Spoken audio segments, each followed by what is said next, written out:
Hey, what is going on, everybody out there? This is Jakejames Lugo, Senior Editor here at thecoalition.com, and as always, I bring you guys a bunch of fun exclusives, fun chats, and cool individuals that we have throughout the gaming industry. Today, I'm talking with Dan Butchko, CEO and founder of Playcrafting, who's actually going to talk with me a little bit about Play New York City, or PlayNYC. Dan, nice to meet you. Finally, I know that we've been talking, somewhat through email and stuff, but it's nice to finally talk to you over Skype.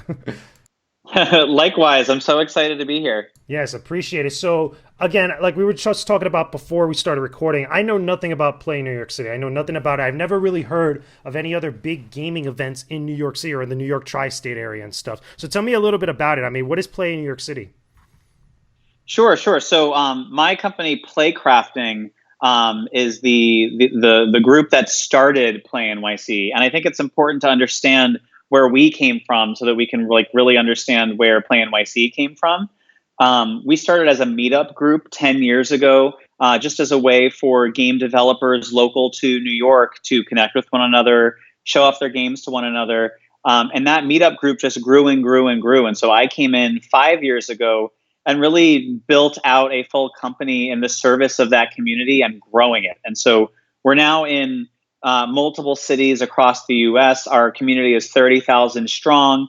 But one of the key things that we use to really help connect our community of developers with each other, as well as with fans and press and media and everything, is events. And so having got our start in New York, we've been doing events since all the way back in the beginning. In March of 2009 was that first meetup group, that first actual meetup. And so back in 2017, we decided to take one of our local events.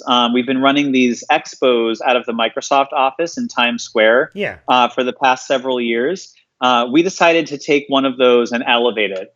And that was because, living in New York, if you're a New Yorker, and a lot of people even outside of New York, I can relate. we see yeah. I used to live in New York for a good almost like 20 years before I came down here to Florida. So again, this is cool to me. Yeah. So New York is the best city in the world, and it's always been sort of perplexing to us that there's not a full scale all games convention here in the city. You have PAX up in Boston, PAX on the West Coast, E3 and GDC on the West Coast. I think the closest thing we have in New York would be New York Comic Con. I know we have a couple anime conventions in New York City, like something like that, but nothing truly gaming focused. Yeah, like a lot of really cool pop culture events going on, but games are usually just like a slice of it and not the main focus. And so that's why we built PlayNYC, and since we had been doing so many games only events for so long, we decided to take something that we were already doing and just build it into a full scale convention and give New York and the New York region the convention it deserves. And so that was sort of the genesis of PlayNYC. We launched it in August of 2017, and now we're in our third year, and it's become a real thing, and it's exciting to watch it sort of grow and change and evolve, almost like an organism. So yeah, we're back for our third this year, August 10th and 11th.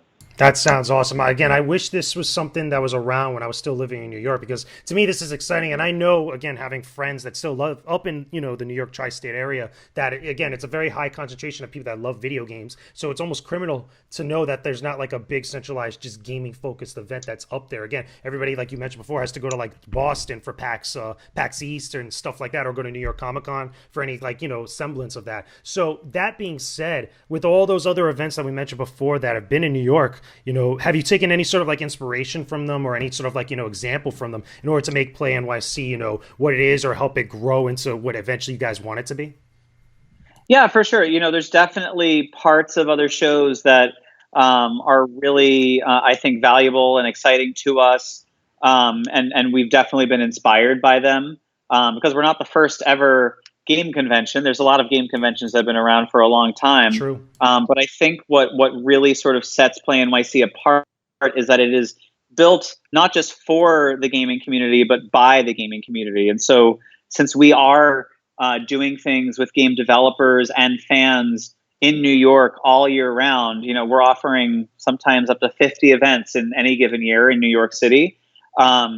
we really integrate feedback and input into the building process of the convention each year. And so we really wanted to be inspired by those other folks, and sort of like respect, the fact that they're around, but build something from the ground up for New York by New York that really could resonate with people no matter where they're coming from. And so the inspiration is definitely there, but it has its own sort of vibe to it. It has its own setup because this is a really passionate, powerful, committed, and creative community that is active all year round. And so True. so it's an extension of that energy and sort of this big welcome mat to a community that is here and is here to stay. 24/7, 365. And this is sort of like a really great door opener for more folks to be a part of that. Yeah, that was going to be right into the next thing I wanted to talk about because I get, like I said, there's a lot of gamers in New York and in the city specifically, and there's a lot of people that love this stuff, and there's also a lot of different gaming related spots that people know about, whether they're still around or not around anymore. It's been like that over the last couple of years. What I wanted to know is there like a primary focus on like indie developers? Is there any like AAA support? Is there a lot of content creator or influencer support? With Play NYC? I mean, because you said it's an event for New York done by people that live out there or people that are into gaming that live in New York. I mean, what is really kind of like the bulk of the support? Where do you get that from? Sure. So I think in our first year, Play NYC was just a direct mirror of what the New York area looks like in terms of game development and game companies and games culture. And that is like very much so a lot of smaller studios, independent developers, making games for all different kinds of platforms. But New York is not typically known for having like a ton of AAA studios here. So we do have Avalanche Studios here, which is obviously a big AAA studio. They've been Definitely. with us since the first year. They'll be back again this year for the third year in a row.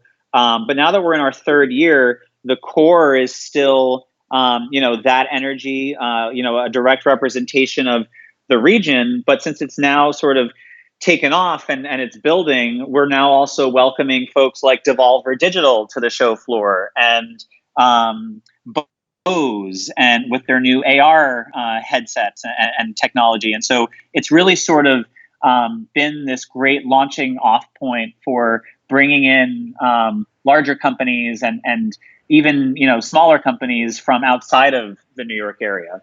Which just sounds very, very cool. And again, besides those that you mentioned before, this year, you guys are going to have over 100 plus exhibitors, which is exciting. To me, that's not a small event. As someone that goes to a lot of events, around the country and stuff, I've seen a real big wide range of like big and small. And to me, like having at least 100 exhibitors, there to support and kind of do their own thing and be part of this event is a cool accomplishment, which sounds great. I would love, something like this to kind of grow to a point where like you guys can I know you guys got your location now, but I would love to see it grow over the years to go to a place like the Javits Center, where they have like New York Comic Con, Yeah. to have like a big gaming centralized event in New York that's like that and stuff. I mean, what Yeah. type of vision do you guys see the event growing to within the next like 5 or so years?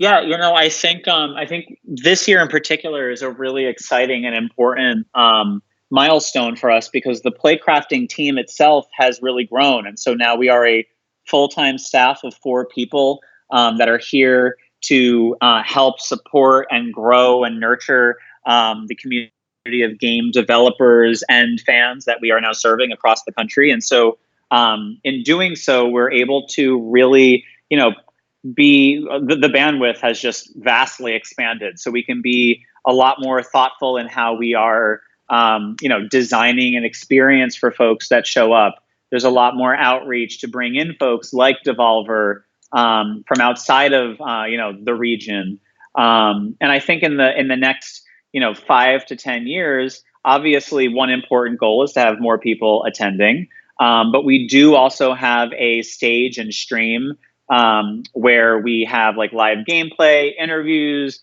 matchups, tournaments all weekend long. And so we are really focused on getting more folks like viewing what's happening at PlayNYC, even if they can't be there in person.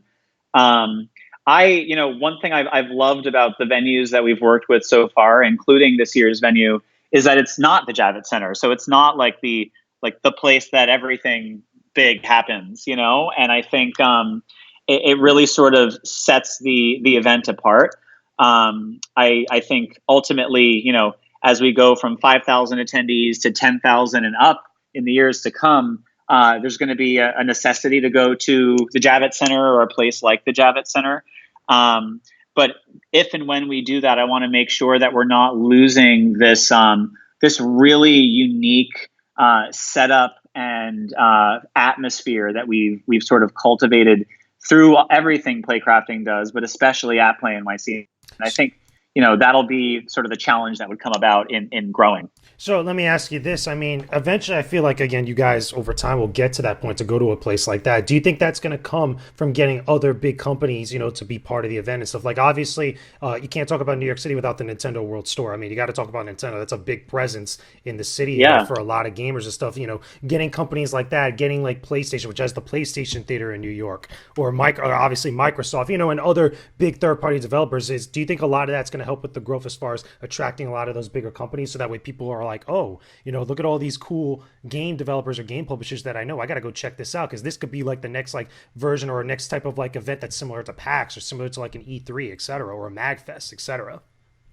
Yeah, no, that's exactly it. I do think that, as bigger and bigger companies join us in the years to come, it will definitely help in terms of helping spread the word, getting more people to come through.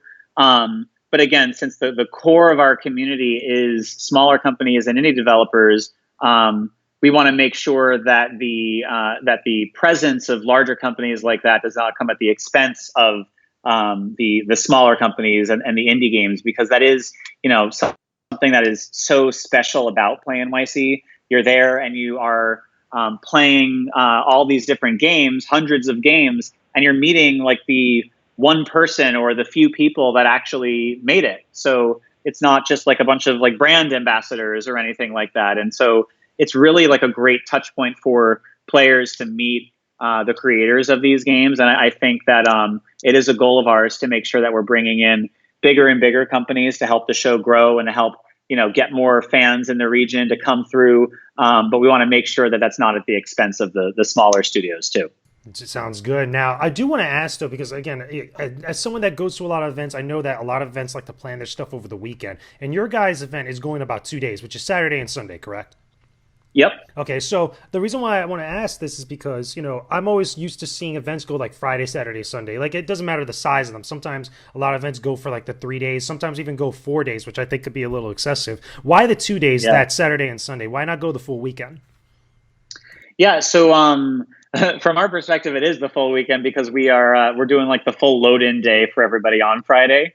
So for everybody who's actually showing games there and are a part of the actual production of the show, it is a 3-day weekend. But I think for us, we want it's really important to have a really full and excited crowd, and I don't think we've reached the threshold yet where we frankly need to move to a 3-day scenario. And I think that, again, as we were talking about even moving into bigger venues, as we move into 2020 and beyond with PlayNYC, there's going to be that question of, okay, do we go to a larger venue or do we do more days at the same venue or a venue like it? And so that's sort of like where the decision-making process comes around like the number of days and how it relates to attendance in the venue and whatnot.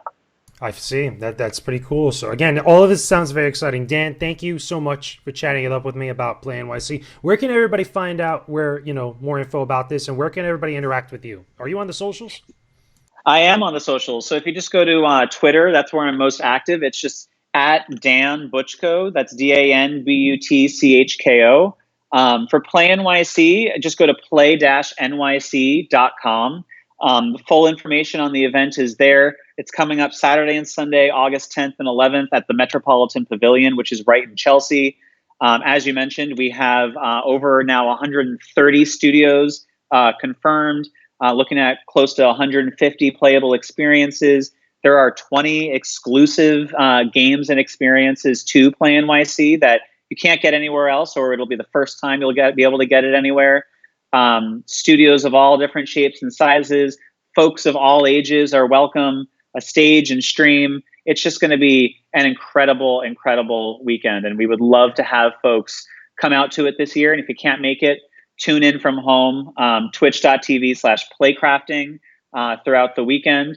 And we'll, of course, be back next year. So as we're growing and growing, hopefully folks can come through next year if they can't make it this year. That sounds awesome. Yeah, there'll be links down below in the description box, so all of you guys can go check out that stuff. Go send Dan a follow, send him some owl hugs, and check out the stream.